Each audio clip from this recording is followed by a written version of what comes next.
Hello friends, welcome to லா சமையல். இன்றைக்கி என்ன பார்க்க போகிறோன்னா, ஒரு முட்டை குழம்புங்க. அதுவும் உடச்சி ஊற்றின முட்டை குழம்புங்க. ரொம்ப சூப்பராக இருக்குங்க. இது கொஞ்சம் டிஃப்ரெண்ட்டாக செஞ்சுருப்பேன். நீங்களும் பாருங்கள், உங்களுக்கு பிடிச்சிருந்தா ட்ரை பண்ணி பாருங்கள். ரொம்ப டேஸ்டியாக இருக்குங்க. ஸோ இது எப்படி செய்கிறதுன்னு நான் உங்களுக்கு சொல்கிறேன்.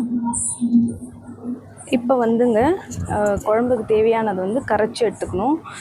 அதுக்கு நான் தக்காளி ஒரு 3 தக்காளி எடுத்திருக்கேன் நான். அந்த 3 தக்காளி ஃபஸ்ட்டு நல்லா கரைச்சிட்டு காமிக்கிறேன். அதுக்கப்புறம் அது கூட என்னென்ன சேர்க்கணுன்றத சொல்கிறேன். இப்போ இந்த குழம்புக்கு தேவையான மஞ்சள்தூள் போடலாங்க. ஒரு 1/2 ஸ்பூன் மஞ்சள்தூள் போட்டிருக்கேன். இதுக்கு தேவையான மிளகாத்தூளுங்க இந்த இதுலேயே போட்டுடணும். ஒரு 1.5 ஸ்பூன் மிளகாத்தூள் போடுறேங்க. இப்போ இதுக்கு தேவையான உப்புங்க, உப்பையும் போட்டுட்டு இதை நல்லா மிக்ஸ் பண்ணிக்கணுங்க. கொஞ்சம் தண்ணி சேர்த்து மிக்ஸ் பண்ணிக்கலாம். தண்ணி சேர்த்து மிக்ஸ் பண்ணிக்கலாம். நல்லா கரைச்சி விட்டுருணுங்க. இப்போ இது கூட சின்ன நெல்லிக்காய் விட கம்மியாக புளிங்க, இவ்வளோண்டு புளி தான் எடுத்து நான் கரைச்சி வச்சுருக்கேன். அதை சேர்த்துக்கலாம். ஆக்சுவலி இந்த குழம்பு புளி இல்லாமல் பண்ணாலும் சூப்பராக இருக்கும்.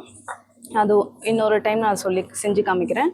அதுக்கப்புறம் தேங்காய்ங்க, இது ஒரு 4 பீஸ் தேங்காய் எடுத்துருக்கேங்க. இந்த தேங்காய் கூட சோம்பு வச்சு அரைக்கணும். சோம்புங்க ஒரு 1/2 ஸ்பூன் சோம்பு போட்டிருக்கேங்க. இதை நல்லா அரைச்சி எடுத்துகிட்டு வரேன். இப்போ தேங்காய் அரைச்சாச்சுங்க. இதையும் இந்த குழம்போட மிக்ஸ் பண்ணிடலாம். இப்போ இதை நல்லா மிக்ஸ் பண்ணிடலாங்க. அவ்வளோதான். இப்போ இந்த முட்டை குழம்புக்கான குழம்பு ரெடி ஆகிடுச்சிங்க. இந்த குழம்பு வச்சுட்டு இப்போ தாளிக்கணுங்க. இப்போ குழம்பு தாளிக்கலாங்க. எண்ணெய் ஊற்றிக்கலாம்.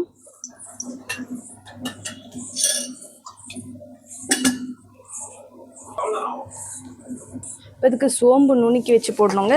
நுணுக்கி போட்டால் நல்லா வாசமாக இருக்கும். சோம்பு பொரிஞ்சிருச்சு. வெங்காயம் ஒரு 2 வெங்காயம் கட் பண்ணியிருக்கேங்க, மீடியம் சைஸ் வெங்காயம். அதையும் போட்டுக்கலாம். இதை போட்டு நல்லா வதக்கலாங்க. சூப்பராக இருக்குங்க முட்டை குழம்பு. இந்த மாதிரி ட்ரை பண்ணி பாருங்கள். வெங்காயம் நல்லா வதங்கட்டும்.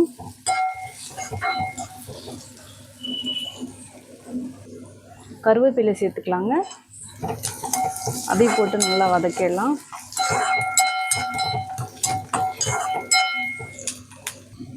இப்போ வெங்காயம் வதங்கிடுச்சு. இந்த கரைச்சி வச்சுருக்கோம் இல்லைங்களா, இந்த குழம்பு அதில் ஊற்றிடணுங்க.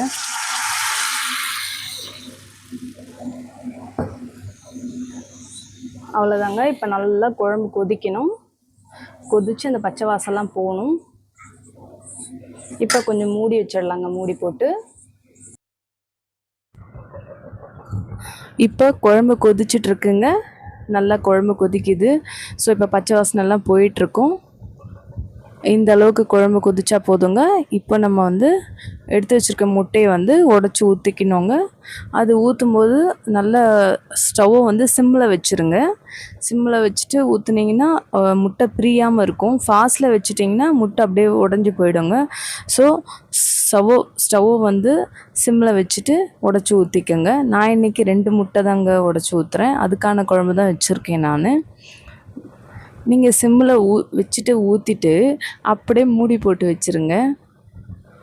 மூடி போட்டு வச்சிட்டிங்கன்னா அது கொஞ்சம் வெந்துடும். வெந்துட்டதுக்கப்புறம் நம்ம திருப்பி விடலாம். நீங்கள் அதுக்கு முன்னாடியே எடுத்து திருப்பி விட்டிங்கன்னா அப்படியே கலங்கிடுங்க. ஸோ இப்போ பாருங்கள், இந்த டைமில் எடுத்து நீங்கள் திருப்பி போட்டிங்கன்னா கரெக்டாக இருக்கும். அவ்வளோதான். திரும்பியும் நீங்கள் மூடி போட்டு மூடி வச்சுருங்க. அப்படி நல்லா வேகட்டும். அப்படி கருவேப்பிலை கொத்தமல்லியும் கொஞ்சம் மேலே போட்டுக்கலாங்க.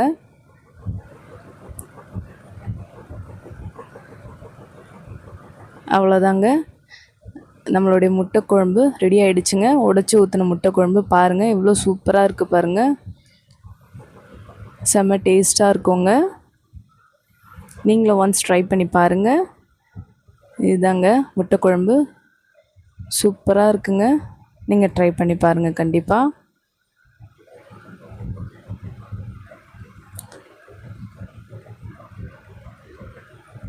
அருமையான உடச்சி ஊற்றின முட்டை குழம்பு ரெடி ஆகிடுச்சுங்க. உங்களுக்கு பிடிச்சிருந்தா லைக் பண்ணுங்கள், ஷேர் பண்ணுங்கள், சப்ஸ்கிரைப் பண்ணுங்கள். மறக்காமல் உங்கள் ஃப்ரெண்ட்ஸ் அண்ட் ஃபேமிலிக்கு ஷேர் பண்ணுங்கள். தேங்க்யூ.